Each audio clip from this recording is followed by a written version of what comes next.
Hey friends, on this episode of the podcast, as we are broadcasting live from ESTO 2022, we head to Detroit to talk to Stan and Sam about all of the amazing things happening in the Motor City. And on this episode of the podcast, it is my absolute pleasure to spend a couple minutes. Stan, Sam, welcome to the podcast, friends. Thanks for having us. We're excited to be here. We are excited to talk Detroit, and we need to start with Time Magazine saying you have to go to Detroit. What was that like for you guys? I mean, Time Magazine coming out and saying, "Hey, if you're thinking of doing something in 2022, here are 50 things, and oh yeah, by the way, Detroit, that's one of them." Well, first thing we said was about time, right? We're kind of like, we've known this, and it's awesome that people are starting to recognize what we already know, which is Detroit is not coming back. It's been back for a while, and the fact that we get to share that with the world and that we have an organization like Time putting their stamp of approval on it, that was an exciting piece for us. That was huge. It was such a big deal. I've seen what it's done for other cities, who kind of have the same sort of DNA identity as Detroit, and being uplifted by a major magazine like Times, it's huge. So we've been literally carrying it around like a flag of honor and telling anybody that we can about it because, if Time says it's greatest, then I think you should believe them. Do you guys see when stuff like that happens, do you see other marketing kind of create a momentum off of that? So Time Magazine says you got to go here, and then everyone else is like, "Oh yeah, we do got to go there," and then they start, creating more press pieces. Absolutely. In 2018, Lonely Planet recognized Detroit as one of their top destinations as well, and we started to see that snowball. And we did, Condé Nast and other travel organizations. They said, "Well, we better pay attention to what's going on in Detroit and write about it." So.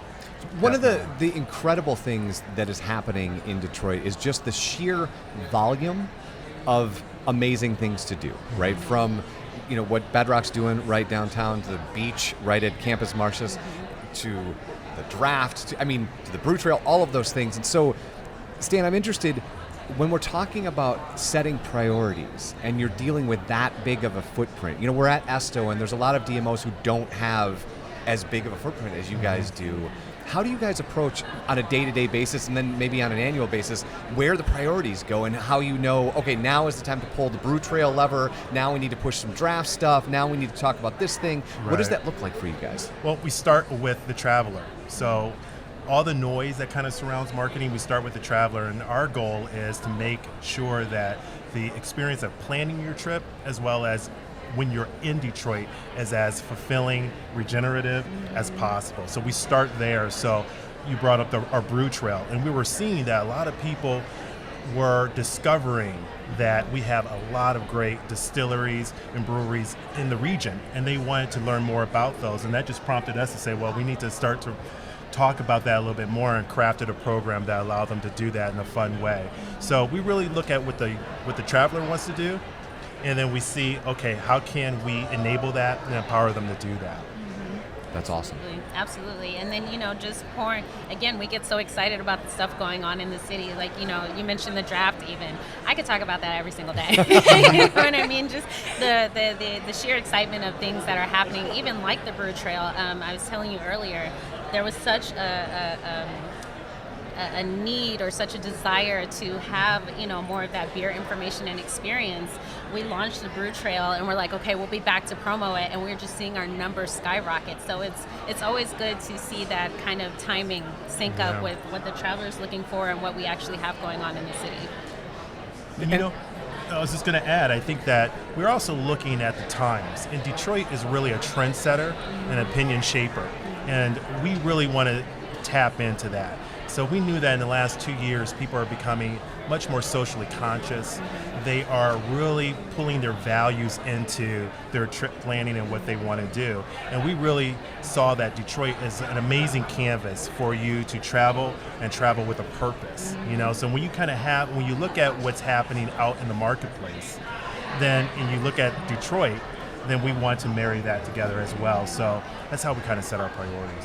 And when you are a location like Detroit that culture radiates out of, right? Doesn't radiate into, it radiates out of. what does that marketing look like to the traveler? Like, how do you decide which part of the culture to kind of share with the outside world? You know, Time Magazine, their main focus was on the electric road, right? It was kind of an innovative piece to kind of show, hey, check out this cool thing, and then all of these other amazing things going on. But for you guys, where does that culture start, and what sort of messages go out of the city of Detroit?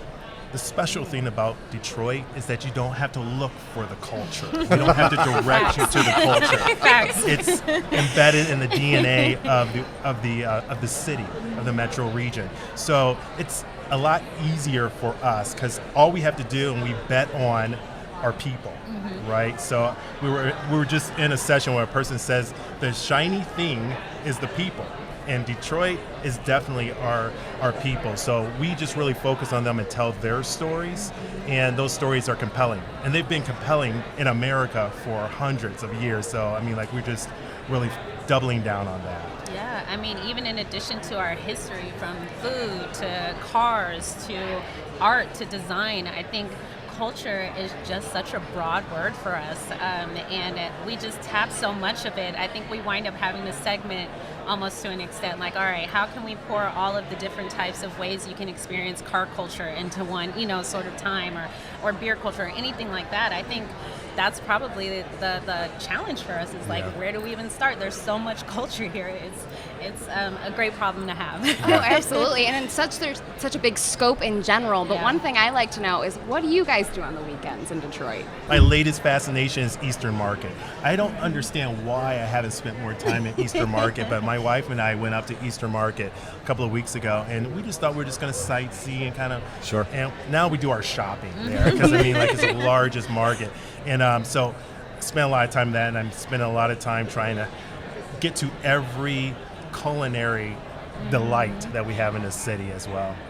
I'm definitely a Belle Isle little bunny. I can go over to that beach and stay there all day. I also love, I was talking with some colleagues the other day, the DIA. I can go in there and I can stand there for hours. And then not to mention, just walking around downtown is just sometimes something that I love to do, or even just driving around, because every time I feel like I leave my house, there is something new happening, popping up. What is that? When did that come up? Like, I just can't keep up. So I almost feel like a brand new explorer every time I leave my house. I feel like I'm visiting Detroit for the first time every single day, which is kind of a blessing, you know what I mean? It's absolutely a blessing. And I think, to that end, if you just stayed on Woodward, you could travel for a week and a half. Seriously. And still be like, oh, wait, what? There's so much more. I haven't even left one street, right? And you just keep going. Right. One of the things that we've obviously has been kind of, not necessarily the elephant in the room, but comes up in every one of these podcasts, is we're coming out of COVID. And I don't necessarily want to talk about the negative implications. What I want to talk about is the acceleration, right? What you saw coming out of COVID is like things that we all had planned for a decade ago, a decade from now, we're having to do now. I was just talking to Sam before you showed up, Stan. You see Consumers Energy going to charge 1 million vehicles by 2030. Ford is fast-tracking their EV production to make sure that if you want one in 2025, we will have it for you. You're having an electric road. Grand Prix coming downtown. What are some of the things that you guys ended up fast-tracking that you kind of want to spotlight? Where you went, okay, let's put this project off for a decade, and you're like, no, COVID has forced us to think about this problem differently. Let's bring that one up front and do this. Right.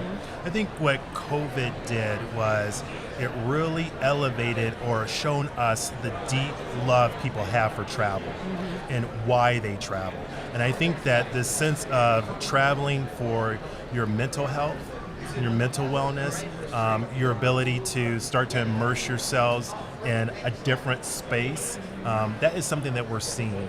And one thing that we really tried to accelerate is making sure that people understood that when you come to Detroit, we want you to participate with us, join us in celebrating the city, celebrating the culture. And I think that's something that people are starting to dabble in, but coming through COVID, people had a greater appreciation for it. And we just want to put in front of them as many ways that they can really immerse themselves in Detroit. And not be at a surface level, but really get yourself involved in the community. And I think that's something that people are hungering for. And we just want to meet that need. And so we're 3 days into ESTO. I didn't actually ask you guys if you have ever been before, but 3 days into this, what has it been like for you? What are you guys excited to hear about or do? And what are you hoping to take away when you go back home on Wednesday? Yeah.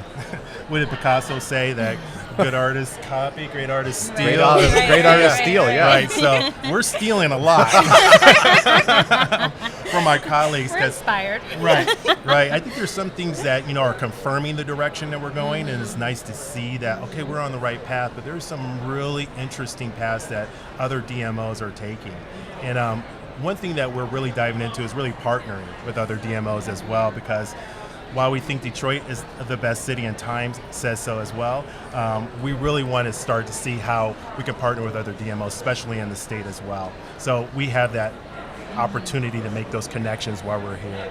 Yeah, I'm loving the pure open forums too. I think it's a nice way for everybody to just kind of come in almost vulnerable and talk about challenges, glows, and just kind of share everything that they're dealing with and realize that you're not alone in this, right? Like, oh yeah, we're dealing with that too. Let's try and figure it out together, which I think is really cool. And also, like to what Stan was saying about being inspired and reaffirm that we're on the right track. Our integrated sustainability, really looking at sustainability from a threefold position instead of just environmentally, and starting to see other people look at it in a similar way too is very exciting. Go deeper with that. Talk to people about what are the three folds of that. Yeah. All right, how much time do we have? As much as you guys need. I took off my jacket here. You need to stretch or can we do I mean, it goes pretty deep, but to sum it up, we look at sustainability from, like I was saying, a three-part sort of component. So economically, environmentally, and culturally. So we want you to come and experience and immerse yourself in the culture of our city, right? We don't kind of like that drive-through sort of like, okay, yeah, I went to Detroit. No, we want you to feel Detroit. Once you're there, we've got you. You know what I mean? You can't resist our culture. And we want our culture to be celebrated as well, you know what I mean? And to be honored, like from Charles H. Wright in Motown all the way down to Henry Ford. Economically, we want to make sure that our small businesses are thriving. We are a huge small business destination. I mean, just 50,000 of our small businesses are Black-owned, and that's just a small segment. I'm not even tapping into our Latinx, our Middle Eastern population as well. And then obviously environmentally, from everything from the charging roads and EV to even just recycling in general, just our green spaces. Our even Detroit Hives, for example, has been taking abandoned lots and turning them into bee colonies, and providing honey for the local residents. Even our convention center is Gold LEED, certified, and they're going for an even bigger, sort of designation. And so we're starting to see that happen more and more throughout the city. We have such beautiful green spaces, thousands of them in the city alone. We want them to be preserved. We want people to understand that when you come to Detroit, yeah, you can have fun in the big city, but you can also find your pockets of peace in these green spaces as well. I love that, pockets of peace. That's amazing. So, Stan, we're on the precipice of the auto show. It's kind of a little bit of a different format. Can you talk to people about what changes have happened and kind of what they can expect as the auto show rolls in? Yeah, and we're seeing those plans kind of evolve and kind of happen right now, but I know that the auto show this year is really going to try to expand outside of the convention center and kind of take its way down Jefferson there. So they're looking for a lot of outdoor activations, new activations that are happening around the convention center and into the city a little bit more, which I think would be exciting because we love that because we get people out and walking the city and enjoying some of the services our members provide as well. So I think that's going to be the biggest thing that we're going to be seeing this year. All right, we will. No, go ahead, Sam. Oh no, I was going to say, and I'm excited about the concerts that they're now adding to the auto show, and some of the really fun and weird activations that they're going to put into campus marshes. I think, honestly, that kind of defines the city sometimes, like the fun sort of weird activations or things that are like, why is that weird car just, kind of sitting there in the middle of the city, but, I want to take my picture next to it. So I think the auto show is going to see a big boost in, especially like the younger demographic getting involved. I think for the most part, it's been sort of, people have been going to it for years and experiencing the auto show a certain way, and they're totally shaking it up. I'm excited. I think this is the first year that we're able to have it in the Yeah. September timeframe because I know they made the change, but the pandemic happened. Yeah. So it not being in January is a huge plus. Now you can walk around, and while we love our city, it Yes. can get a little cold. Just a So tad bit. September is a great time frame for it. It's an amazing time. So, last question, I'll let you guys kind of get on with your conference. To the two of you, when you move to whatever the next chapter is in your lives and careers, what do you want the legacy to be that Stan leaves behind in the city of Detroit? Even if you don't leave the city, right? You leave your position. How do you want people to remember you? And Sam, same question to you. I want to, I guess, be remembered. It's a deep question, man. I want to be remembered. Well, you guys are doing profound work right now, and I think it deserves to be recognized. And at the end of it, there will be a body of work attached to both of your names. Right. Well, it's probably going to get me in trouble, but I love it. Let's go. Born and raised in Ohio, right? So You mean the Ohio? Isn't that how we have the Ohio, We don't right? have to put the in front of it. I believe I legally have to now, actually. I think you did. Easy. But Detroit always has been, for me, a underdog story. I've heard people for years talk about Detroit negatively. And one of the reasons why I came to visit Detroit is I really wanted to tell that story and give the people of Detroit the recognition as well as the respect they deserve. And not to see them as a consumable experience, but get to know the people of Detroit. So if people are starting, when they talk about Detroit, if they start with, it's a great city, it's a profound city, it's a city that moves you deep down. It's a city that helps you align, puts you in touch with your values, helps you express your culture. If people start that way versus how we hear normally people today start to talk about Detroit, if we're able to change that first paragraph narrative, that will be something I'm really proud of. He kind of stole mine. I agree. I think that would be a huge legacy marker to be able to turn. I've always been a fan of turning the naysayers into our champions. That's been it's my passion. And so to continue on and to know that the perception, the conversations around Detroit, the ideas of Detroit have changed, have opened, have been given a chance. At the end of the day, just give Detroit a chance. I'll never forget, I had a couple friends visit from California, and we were in a Lyft headed to a restaurant, and they were, just kind of talking about their preconceived notions of Michigan and Detroit. And the Lyft driver just stopped, and he turned and he said, "Open your heart to Michigan." And I was like, exactly. And I think that's the ultimate goal, right? Is to help people open their hearts to Detroit. And I think once they do, they realize how much they've been missing and how much of what they do in their regular life came from Detroit. And so I think once they get that nod, once people kind of finally say, "Oh, yeah, Detroit is fantastic. I can't wait to go back." I love it when I hear people say, "Oh my God, I just got back from Detroit. I had the time of my life." I'm like, I want everybody to say that, you know what I mean? And so once I have that feeling, I know that I've done a good job. Oh, absolutely. And it does. It takes that first visit. So one of my girlfriends from forever, she brought her fiance from Stockholm, and he was just obsessed. He honestly spent a month just downtown Detroit, and it was the best time of his life. And he's a photographer, so he just absorbed it. Right. But it's you got to go. Yeah. How do people go to Detroit? How do they learn more? Ooh, I mean... First step is visitdetroit.com. What's the second step, Sam? Second step is refer to the first step. Second step is scroll down and follow us on Instagram, Facebook, Right. YouTube, and all those other things. Yeah. Awesome. Stan, But yes. Sam, have a wonderful time. Great to talk to you. Thank you. Thank Thank you, guys. This is great. We really appreciate it.